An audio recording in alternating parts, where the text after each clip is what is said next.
being a location for that. So as you all know, President Zelensky is coming to the White House tomorrow, so these discussions will continue, and frankly, I think the president deserves great credit. He literally just got off of a trip to the Middle East where historic peace and accomplishments, seeing the hostages return out of Gaza. These are major foreign policy accomplishments that so many people around the world thought could never be achieved.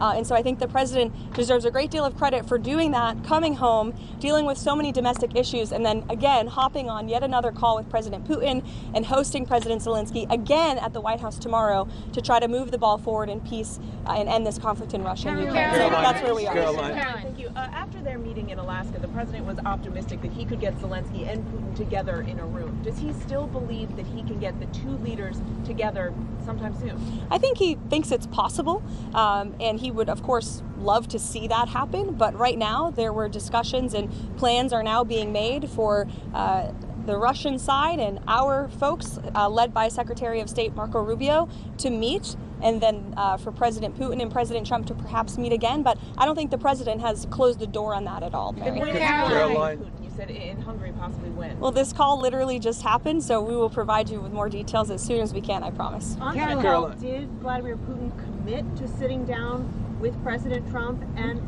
President Zelensky? He committed to sitting down with President Trump, as President Trump's Truth Post put out for you. And what do you say what it would take for him to be willing to sit down with Zelensky finally as well? I don't want to get into that, but as I just said, the president and President Putin discussed meeting together in Budapest, and President Trump will talk about that opportunity with President Zelensky when he's here at the White House tomorrow. Does Trump believe any conditions have changed to make a second meeting with Putin better, more successful than the Alaska meeting? I think the president is always willing to take a chance at diplomacy, and this war, he has always said, is going to have to end at the negotiating table, and so he never gives up, and he's willing to pursue it, and that's what you're hearing from the president today. Caroline, Nicholas Maduro. I have a question on the cartel. So yesterday we learned that at least the fifth strike on a boat off of the Venezuelan coast took place. We know that the Trump administration has previously said that they are in armed conflict with the people that the administration is striking. Who are these people? And don't you think not only the people, the American people, but lawmakers deserve to know who they are? Narco terrorists who are trafficking drugs illegally to the United States of America. That's who we're in a conflict with. And the president's been very clear, and he's been very transparent about these strikes, releasing classified video, unclassifying that video, declassifying it rather, for all of you to see, and to let the public and lawmakers know with each of these strikes. And there should be no surprise for this. The president campaigned on using every lever of power to go after the drug cartels who have been trafficking illicit poison into our country for far too long. And you heard the president speak about this yesterday. There was a question about why not just use the Coast Guard to grab these boats and grab the drugs on them. That's been going on for years and years, and the drug epidemic in this country has not gotten any better.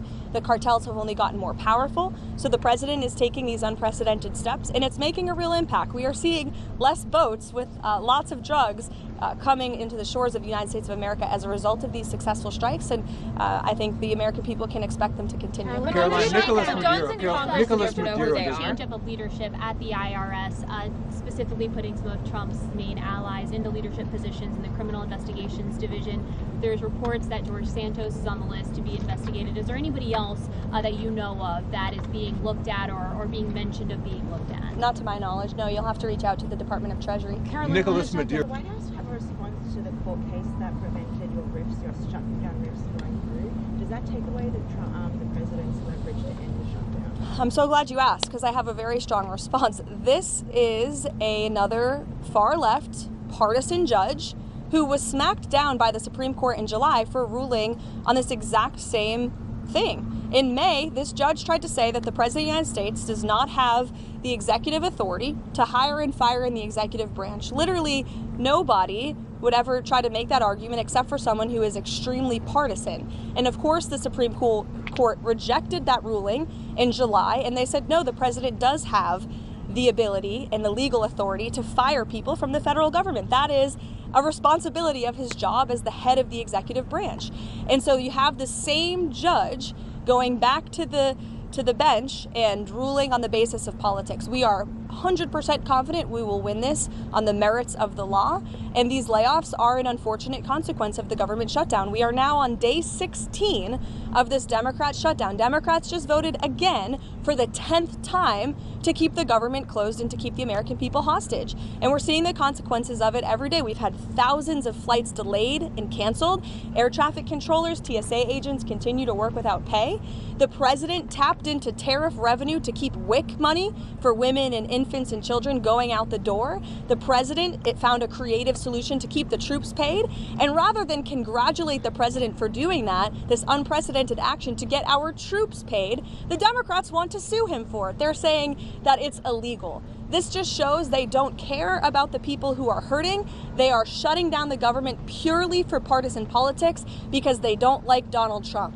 And the only people that are suffering from that are federal government employees who are being laid off from their jobs, who are not being paid for their jobs, our military, our federal law enforcement, and the American people who can't catch a plane with holiday season coming up because flights are being delayed and canceled. Democrats need to do the right thing. And I don't know if you guys caught the CNN town hall last night with AOC and Bernie Sanders, but I sure did.